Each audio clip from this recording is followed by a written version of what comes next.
చాలా స్పష్టంగా ఉంటుంది. ఇంకొక విషయం మీకు గుర్తు చేస్తాను సచిన్, 2021లో స్థానిక సంస్థల ఎన్నికలు జరిగినాయి. అప్పుడు వైసీపీ చాలా పట్టుబట్టి కుప్పం, మనకు తెలుసు చంద్రబాబు నాయుడు, ప్రస్తుత ముఖ్యమంత్రి చంద్రబాబు నాయుడు సొంత నియోజకవర్గం, అక్కడ 7 సార్లు ఆయన ఎమ్మెల్యే గెలిచారు.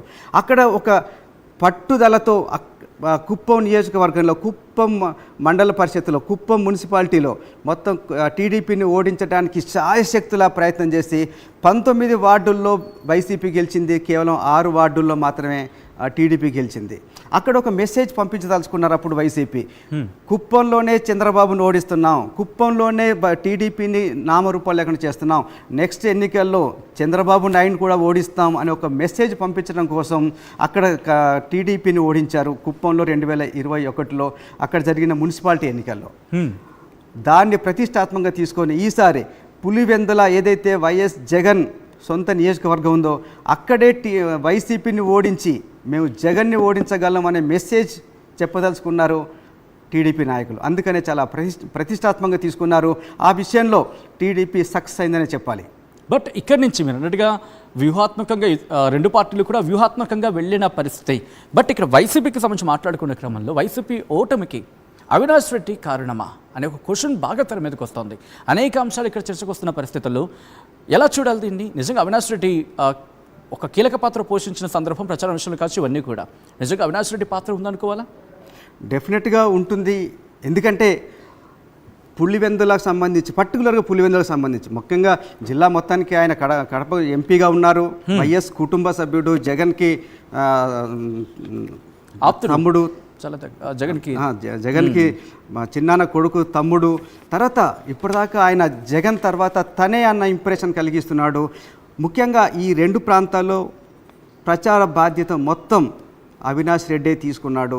అవినాష్ రెడ్డి నాయకత్వంలో, ఆయన నేతృత్వంలోనే ఇక్కడ కంప్లీట్గా ప్రచారం జరిగింది. కాబట్టి మొత్తం బాధ్యత అంతా కూడా ఖచ్చితంగా వైఎస్ అవినాష్ రెడ్డి మీదే ఉంటుంది.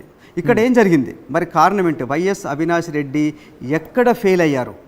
ముఖ్యంగా మనకు కొద్ది రోజులుగా ఎప్పుడైతే ఎలక్షన్ సంబంధించి నోటిఫికేషన్ రిలీజ్ అయినప్పటి నుంచి వైసీపీ శ్రేణుల్లో, వైసీపీలో ఉన్న ఆర్గనైజేషన్లో ఒక నిర్లక్ష్యం అయితే స్పష్టంగా కనిపించింది. ఒక అతి విశ్వాసం, ఓవర్ కాన్ఫిడెన్స్. ఇది మన నియోజకవర్గం, మన ప్రాంతం, మన గడ్డ, మన కంచుకోట, ఇక్కడ మనం కాకపోతే ఎవరు గెలుస్తారు? అసలు మనం ఓడించే శక్తి టీడీపీకి ఉందా?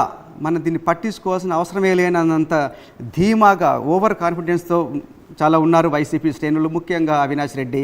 పెద్దగా ఎక్కడ ప్రచారం చేసిన దాఖలాలు లేవు, పెద్దగా నాయకులను కూడా ఎవరిని పిలవలేదు. మనం సునాయాసం గెలుస్తాం, అసలు మనకు వ్యతిరేకంగా టీడీపీ అభ్యర్థి నిలబడి గెలుస్తాడా అనే ధీమా కనిపించింది.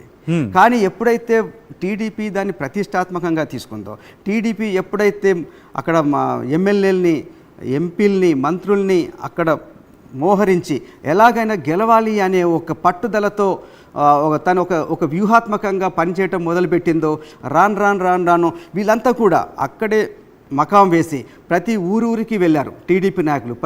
ప్రతి గ్రామానికి కాదు, ప్రతి గడపకు వెళ్ళారు. ప్రతి మనిషిని టచ్ చేశారు. మా పరిపాలనకు సంబంధించిన విషయాలు చెప్పారు. చాలా హామీలు ఇచ్చారు.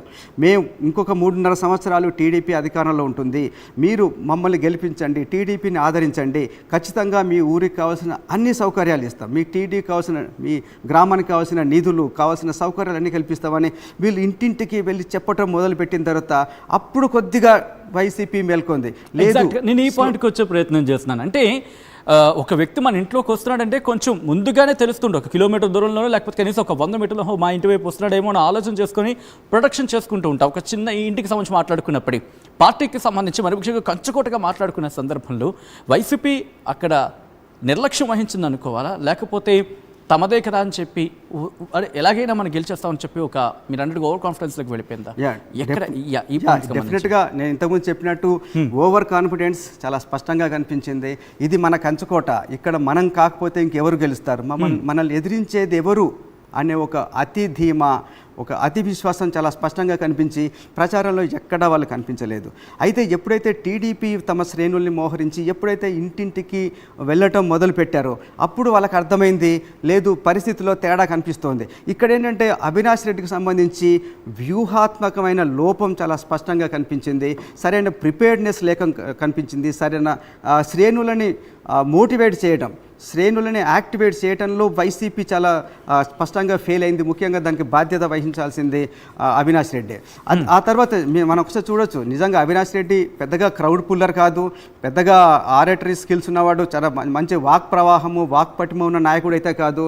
ఎప్పుడు జగన్ చాటు తమ్ముడిగానే 3 సార్లు ఎంపీగా గెలిచిన, ఎప్పుడు జగన్ నేతృత్వంలో ఆయన నాయకత్వంలో గెలిచారు తప్ప ఆయన సొంతంగా గెలిచింది లేదు, లేదంటే ఇంకెవరైనా గెలిపించిన దాఖలాలు ఇప్పటిదాకా లేవు.